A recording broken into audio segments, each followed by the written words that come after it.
Good morning students, welcome back to online classes of BBVN. In previous class we have discussed about the mutation.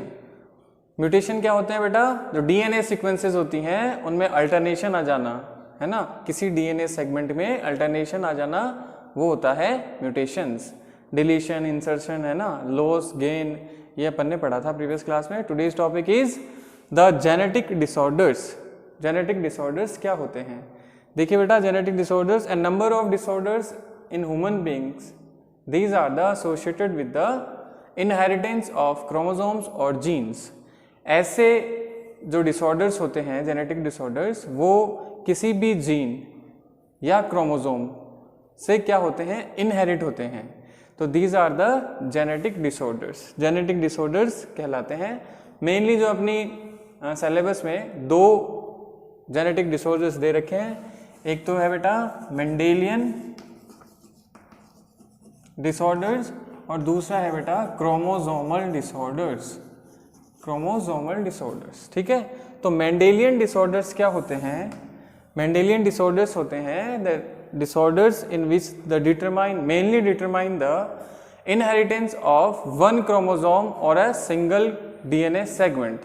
जो भी single DNA segment होता है उसमें alternation आ जाना, और वो सिंगल अल्टरनेशन जो है किसी भी नेक्स्ट जनरेशन में क्या होना? ट्रांसमिट होना, इनहेरिट होना, वो होता है मेंडेलियन डिसऑर्डर्स. मेंडेलियन डिसऑर्डर जो होते हैं बेटा, वो एक जनरेशन से नेक्स्ट जनरेशन में इनहेरिट होते हैं, ठीक है. उसके बाद जो है इनमें क्रोमोसोम्स जो होते हैं, क्रोमोसोम, उनके नंबर ऑफ क्रोमोसोम और जो उसकी स्ट्रक्चर है डू नॉट चेंज. क्योंकि अपन बात कर रहे हैं इनहेरिटेंस अल्टरनेशन ऑफ क्रोमोसोम्स की, तो क्रोमोसोम्स के नंबर हैं और उनकी स्ट्रक्चर होती हैं डू नॉट चेंज. ये चेंज नहीं होती है, ये एज इट इज रहती है, जैसे क्रोमोसोम है, जैसे नंबर्स हैं, ठीक है. अब ये क्या करते हैं बेटा? These are the basic on the Mendelian principle of inheritance. जो मेंडल्स रूल है इनहेरिटेंस के, ये उस पर क्या करते हैं? डिपेंड होते हैं या उसके अकॉर्डिंग ही शुरू होते हैं, चलते हैं, ठीक है. उसके बाद अपन बात करते हैं मेंडेलियन इनहेरिटेंस की. तो जो भी डिसऑर्डर्स हैं, these are the transmit from one generation to the another generation. ये जो डिसऑर्डर्स होते हैं वो एक जनरेशन से दूसरी जनरेशन में ट्रांसफर होते हैं. दीज आर ऑल्सो डोमिनेंट और रेसेसिव. क्योंकि मेंडल्स लॉ में अपन ने पढ़ा था इनहेरिटेंस में कि कुछ कैरेक्टर्स या डिसऑर्डर्स होते हैं वो क्या होते हैं बेटा? डोमिनेंट होते हैं, कुछ क्या होते हैं? रेसेसिव होते हैं, ठीक है. तो बहुत सारे मेंडेलियन इनहेरिटेंस या डिसऑर्डर्स दे रखे हैं अपने सिलेबस में. हीमोफीलिया है, कलर ब्लाइंडनेस है, फिनाइलकीटोन्यूरिया है ना, सिकल सेल एनीमिया है, ये 4-5 दे रखे हैं. तो फर्स्ट अपन स्टार्ट करते हैं मेंडेलियन इनहेरिटेंस में. क्रोमोसोमल डिसऑर्डर अपन बाद में पढ़ेंगे. सबसे पहले अपन ले रहे हैं मेंडेलियन डिसऑर्डर्स और उसमें अपन ले रहे हैं हीमोफीलिया, ठीक है. अब हीमोफीलिया जो होता है बेटा, वो होता है sex linked disorders. Sex linked recessive disorders, recessive disorder, ठीक है. या रेसेसिव अपन कह सकते हैं. जो एक्स लिंक जो क्रोमोसोम होता है, ये डिसऑर्डर जो होता है वो एक्स लिंक्ड या सेक्स लिंक्ड रेसेसिव डिसऑर्डर्स होता है, ठीक है. इसमें क्या होता है? जो भी पेशेंट होता है हीमोफीलिया का, ठीक है, उसमें अगर एक छोटा सा भी कट लग जाता है, they have a small cut and the blood flow going on, और जो ब्लड होता है वो कंटिन्यूअसली नॉन स्टॉप जो है वो फ्लो करता रहता है. मतलब ब्लड जो है वो क्लोट नहीं करता. ब्लड जो है वो क्लोट नहीं करता. क्लोट नहीं करेगा तो वो कंटिन्यूसली फ्लो होता रहेगा. तो ऐसी जो डिजीज होती है उसे अपन कहते हैं हीमोफीलिया, ठीक है. हीमोफीलिया जो है इसको रॉयल डिजीज भी कहते हैं, रॉयल डिजीज, क्रिसमस डिजीज भी कहते हैं. जो इंग्लैंड की क्वीन है विक्टोरिया, उसमें भी ये जो डिजीज है वो इनहेरिट है, तो इसको उस वजह से रॉयल डिजीज भी कहते हैं, ठीक है.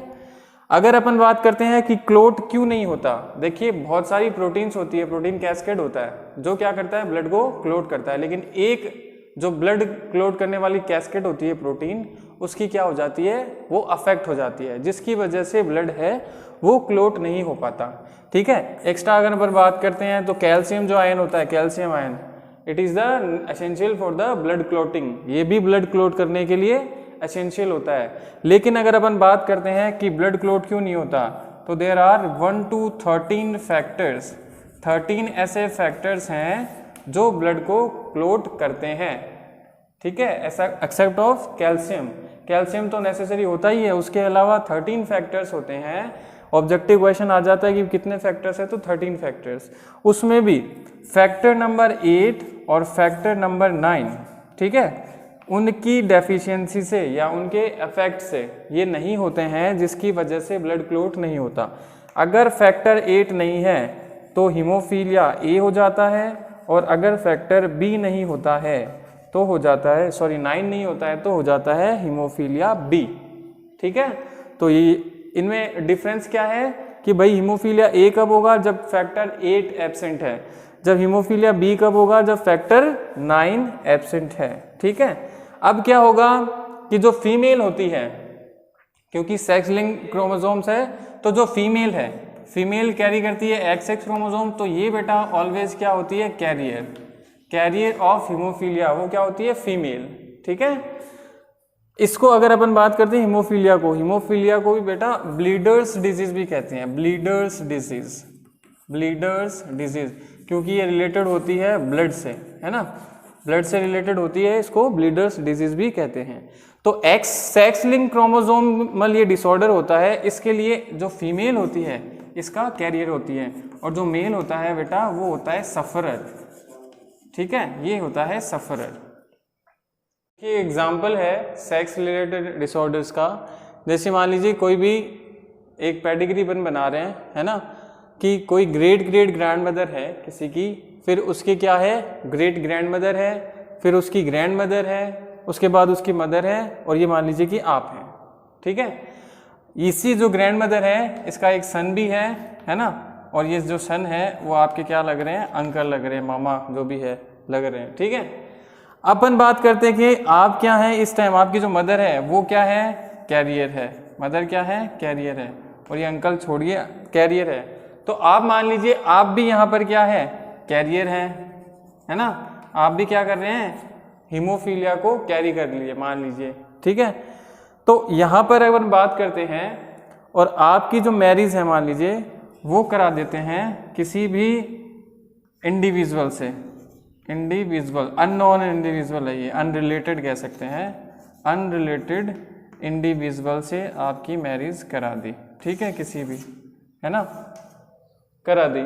तो मान लीजिए यहाँ ये तो कैरियर है, और जो चांसेस हैं, है ना, हीमोफीलिया के, वो क्या हो जाएंगे बेटा, कैरियर तो ये है और ये अनरिलेटेड है, ठीक है, और ये क्या है, आपकी पूरी पेडिग्री है, ये आपकी पूरी पेडिग्री है ना, ये तो रिलेटेड है, क्लोज रिलेटेड है, और ये अनरिलेटेड इंडिविजुअल है ना। तो यहाँ पर जो डिसऑर्डर है या जो इनहेरिटेंस है उसके चांसेस क्या होंगे बेटा, चांसेस क्या हो जाएंगे, चांसेस बिल्कुल भी कम हो जाएंगे, है ना, 0 हो जाएंगे, वेरी लेस कह सकते हैं अपन कि यहाँ पर चांसेस जो है इनहेरिटेंस के या ट्रांसमिशन के वो क्या हो जाएंगे, बहुत ही कम, ठीक है। फिर अपन बात करते हैं, मान लीजिए ये जो सन था इसके पास क्या है, इनकी एक कोई भी मान लीजिए इसकी शादी जो है, इसकी मैरिज जो है वो आपसे करा रहे हैं, ठीक है, यहाँ पर क्या है, इसका कोई सन है ना, उससे आपकी यहाँ पर मैरिज करा रहे हैं मान लीजिए, ठीक है। अब कैरी कौन कर रहा है, ये भी कैरियर है, मान लीजिए ये भी क्या है, फीमेल है, या आप फीमेल हो, यहाँ सन से कराने हैं, तो ये भी क्या है, क्लोजली रिलेटेड हो गए, है ना।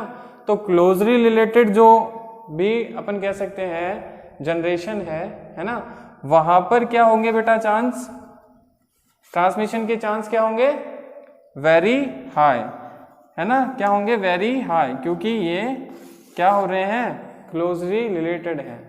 तो इससे अपन कह सकते हैं कि जो कोसैंग्विनस मैरिजेस होते हैं, कोसैंग्विनस मैरिजेस होती हैं, मीन की इंटर बहुत ज़्यादा क्लोजली रिलेटेड जो मैरिजेस होती हैं उनमें जो है डिसऑर्डर या इन्फेक्शन जो होते हैं, है ना, ट्रांसमिशन जो होते हैं, उनके चांसेस बहुत ज़्यादा बढ़ जाते हैं।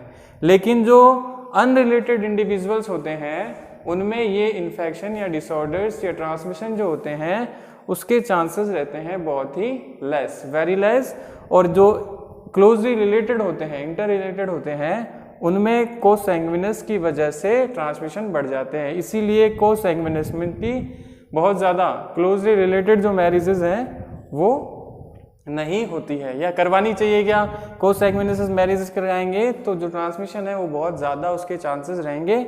इसलिए जो है वो अपन अनरिलेटेड इंडिविजुअल से किसी भी पेडिग्री जो है उससे अपन मैरिजेस करते हैं या करवाते हैं। ठीक है, तो ये एग्जाम्पल है कैरियर का, जो फीमेल कैरियर है, और जो हमेशा सफरर कौन करेगा, जो मेल होता है ना। एक्स क्रोमोसोम जो है इसका कैरियर होता है सेक्स रिलेटेड, और जो फीमेल कैरियर होती है फीमेल, और जो मेल होते हैं वो इसके कैरियर होते हैं। ठीक है, इसके बाद जो नेक्स्ट जो है ना एग्जाम्पल हीमोफीलिया के बाद जो कलर ब्लाइंडनेस है, सिकल सेल एनीमिया है ना, वो अपन पढ़ेंगे अपनी नेक्स्ट क्लास में। All the best.